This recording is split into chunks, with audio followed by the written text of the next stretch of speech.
तो फिल्म की शुरुआत में हमें कुछ लड़के लड़कियां एक जगह पर बैठे हुए गेम खेलते हुए दिखाए जाते हैं, क्योंकि इन्होंने इस गेम में हिस्सा लिया होता है। यहाँ इन सब का मुकाबला था और जीतने वाले को बहुत सारा इनाम मिलने वाला था। उनके आसपास लोगों की काफी भीड़ भी थी। इस गेम में बस दूसरे प्लेयर्स यानी खिलाड़ियों को मारना और जितने हो सके उतने पॉइंट्स इकट्ठा करना था। जैसे ही गेम शुरू होती है सभी प्लेयर्स एक दूसरे को बहुत मारने लगते हैं, जिस वजह से वो बहुत सारे पॉइंट्स जमा कर लेते हैं। यहाँ एक लड़की ऐसी थी जो नई प्लेयर थी और साथ ही एक लड़का ऐसा था जो गेम्स का मास्टर था, मतलब कि वो बहुत पुराना प्लेयर था और बहुत सारे गेम्स जीतकर उसने बहुत सारे इनाम भी जीते हुए थे। भीड़ उन्हें जोश दिलाने के लिए चिल्ला रही होती है, तो वो पुराना प्लेयर अपने तजुर्बे की वजह से आसानी से आगे बढ़ता रहता है, लेकिन नए प्लेयर को आगे बढ़ने के लिए काफी मुश्किलात का सामना भी करना पड़ रहा होता है और मेहनत भी करनी पड़ रही थी। इसीलिए वो अपने पास रखी एक एनर्जी ड्रिंक की बोतल जिसका नाम इम्पल्स 9 था उसको उठाती है और एक ही घूंट में काफी सारा पी जाती है। एनर्जी ड्रिंक दरअसल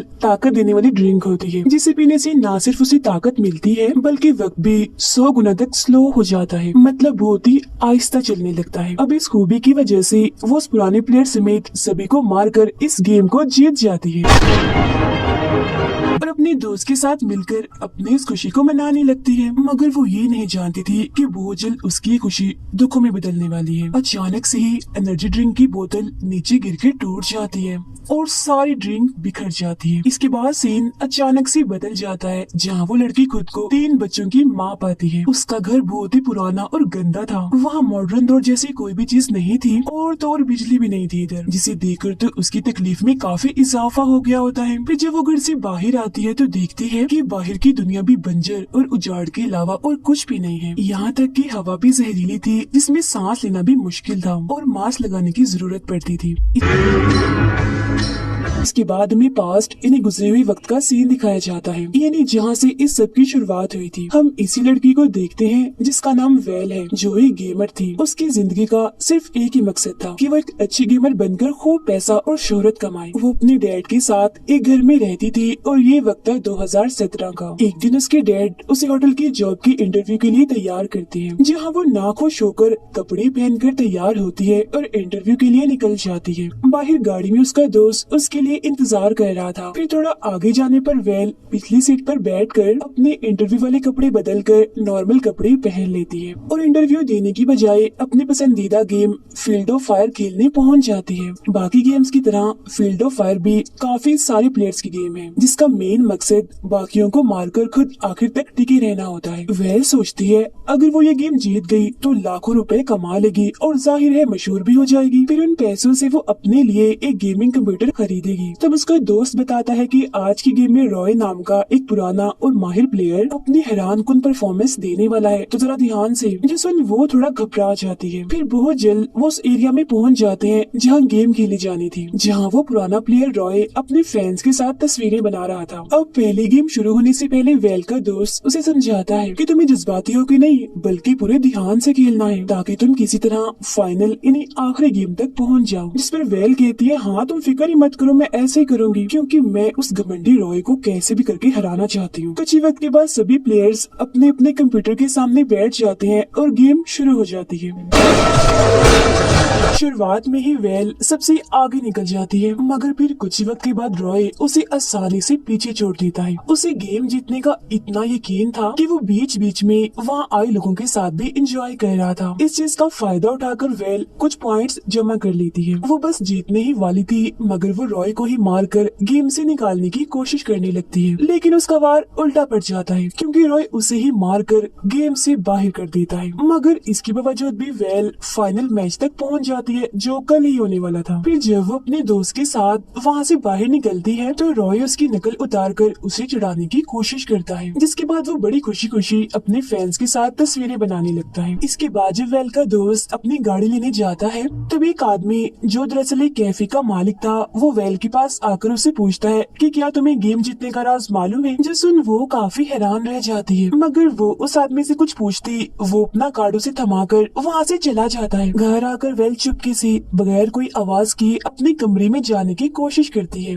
मगर उसके डैड उसे देख लेते हैं। अब कोई रास्ता नहीं था, वो पकड़ी गई थी, इसीलिए वो सारी बात उन्हें सच सच बता देती है कि मैं इंटरव्यू देने नहीं गई थी बल्कि गेम खेलने गई थी, जो मेरा शौक है, जुनून है। जो सुनकर उसके डैड को बहुत गुस्सा आता है और वो उसे कहते हैं कि कल ही तुम जाओगी इंटरव्यू देने और वहीं जॉब करोगी, मगर वो साफ साफ मना करते हुए अपने डैड को समझाती है कि मैं कैसे जा सकती हूँ, कल मेरी गेम का फाइनल है जो मेरे मुस्तकबिल के लिए बहुत जरूरी है। लेकिन बाकी सारे माँ बाप की तरह वेल के डैड भी उसे समझाते हैं कि इन गेम्स में कुछ नहीं रखा, इनका कोई मुस्तकबिल नहीं, लेकिन अभी भी वेल अपनी जिद पर अड़ी रहती है। Beg for an interview.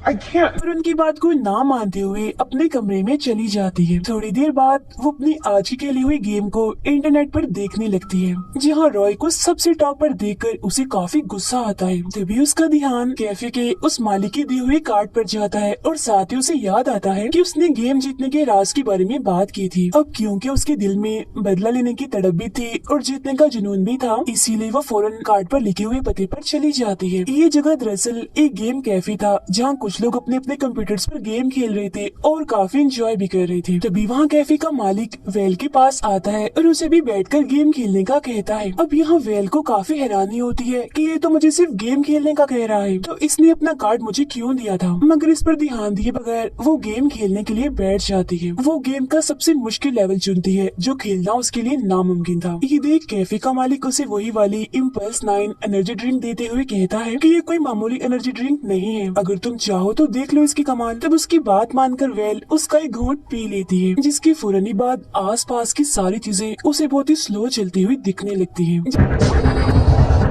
इस वजह से वो गेम जो कुछ देर पहले उसके लिए खेलना नामुमकिन हो रही थी, और वो उसके लिए आसान हो जाती है। मगर फिर जैसे वो पलक झपकते ही हकीकत में वापस आती है तो खुद को टेबल पर कैफे के मालिक के सामने पाती है। अब हैरान होते हुए वेल उसे पूछती है मुझे क्या हुआ था, जिस पर वो कहता है जो भी इस एनर्जी ड्रिंक इम्पल्स 9 को पीता है वक्त उसके लिए स्लो हो जाता है, और तुम्हें ये एनर्जी ड्रिंक को पिए 1 घंटा हो गया है, मगर तुम्हें पता नहीं चला कि कैसे वक्त गुजर गया, इसीलिए तुम इतनी चौंकी हुई हो। और अब जितनी ज्यादा मिकदार में इस एनर्जी ड्रिंक को पिएंगे वक्त उसके हिसाब से स्लो होता जाएगा। अब जो इंसान उसे पिएगा वक्त सिर्फ उसी के लिए स्लो होगा, जबकि असल में वक्त अपनी रफ्तार से ही आगे बढ़ता रहेगा। और फिर जब उस इंसान को हकीकत में होश आएगी तो वो वक्त में काफी आगे आ चुका होगा। खैर अब वो उसे एक एनर्जी ड्रिंक की बोतल के बदले $500 की मांग करता है। इतनी बड़ी रकम सुनकर वेल काफी हैरान रह जाती है, मगर वो उसे लेने से मना कर देती है, क्योंकि एक तो ये महंगी बहुत थी और दूसरा उसका मानना था कि गेम को जीतने के लिए इस तरह के किसी भी चीज को इस्तेमाल करना गेम में सरासर बेईमानी करना है। मगर तभी वो उसे अपना मोबाइल दिखाता है जिस पर रॉय का फोन आ रहा था, जिससे वो फौरन समझ जाती है कि रॉय भी दरअसल गेम्स को जीतने के लिए इस एनर्जी ड्रिंक का इस्तेमाल किया करता था। यही वजह थी कि वो किसी भी दूसरे प्लेयर को अपने सामने टिकने नहीं देता। अब ये सब जानने के बाद वो इम्पल्स 9 की बोतल खरीदने के लिए तैयार हो जाती है। फिर अगले दिन गेम शुरू होने से पहले वो इम्पल्स 9 की बोतल को अपने कंप्यूटर के साथ रख देती है, और जैसे गेम शुरू होती है वो उसका एक घोंट पी लेती है, और गेम में हर चीज स्लो होने का फायदा उठाकर वो कुछ पॉइंट्स हासिल कर लेती है।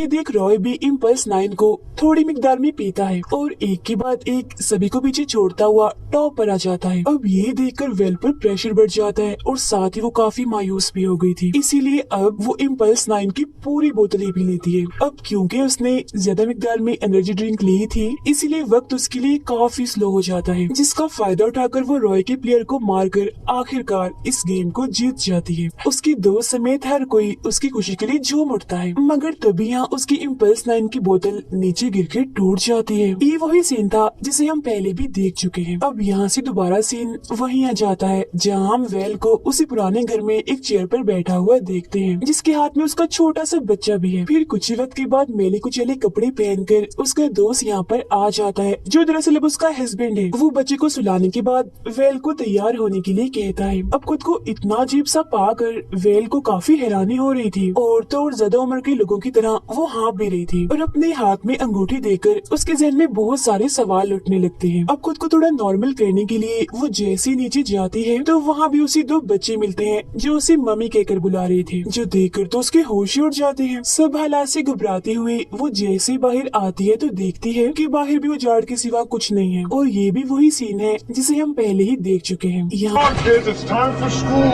वो लोगों को टेंट में रहता और खुलेआम वॉशरूम इस्तेमाल करता हुआ देखकर काफी हैरान हैरान रह जाती है। तब यहाँ उसे पता चलता है कि इम्पल्स 9 को इस्तेमाल करने के बाद वो पलक झपकते ही 2017 से 2029 में पहुँच गई है, मतलब अपने वक्त से 12 साल आगे, क्योंकि वक्त सिर्फ उसके लिए ही स्लो हुआ था, बाकी दुनिया तो अपने स्पीड से ही चल रही थी और अब वो रियलिटी यानी हकीकत में ही थी। और इतना हैरान वो इसीलिए थी क्योंकि स्लो मोशन में रहने की वजह से उसे पता ही नहीं चला कि वक्त इतना आगे आ गया है।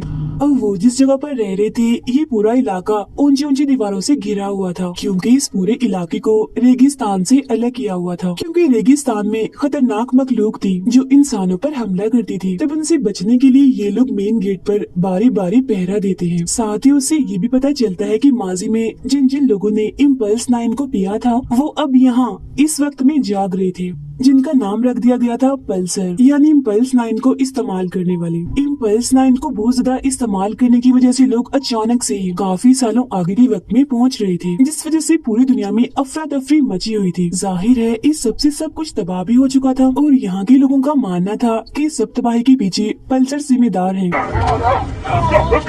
इसीलिए उन्हें यहाँ रहने की इजाजत नहीं दी जाती। मगर पल्सर्स को पहचानने का उनके पास सिर्फ एक ही रास्ता था और वो ये कि अगर किसी इंसान को अपने मौजूदा वक्त पर शक हो तो मतलब वो पल्सर है। अब यहाँ पल्सर्स के बारे में गलत बातें और उनके साथ बुरा सलूक देखकर वेल अपना मुंह नहीं खोलती और सबसे छुपा कर रखती है कि मैं भी एक पल्सर हूँ, यानी मैंने कभी इम्पल्स 9 का इस्तेमाल नहीं किया। घर जाकर वेल को अपने डैड के बारे में याद आता है, मगर जैसे उसकी नजर साइड पर रखी टेबल पर जाती है तो वो वहाँ अपने डैड की राख का एक बर्तन देखती है, जो देख वो समझ जाती है कि मेरे डैड मर चुके हैं और वो फूट फूट कर रोने लगती है। इतनी ही देर में एक पुलिस वाला यहाँ पर आकर उसे वॉशरूम साफ करने के काम पर चलने का कहता है, जहाँ पहले तो वो मना कर देती है, मगर जब वो उसे याद करवाता है कि तुम सफाई इंस्पेक्टर हो और ये तुम्हारा काम है तो उसे जाना ही पड़ता है। बेचारे को कई घंटों तक टॉयलेट की सफाई करनी पड़ती है। फिर वक्त के साथ साथ वेल को भी इस उजड़े हुए माहौल में रहने की आदत हो जाती है।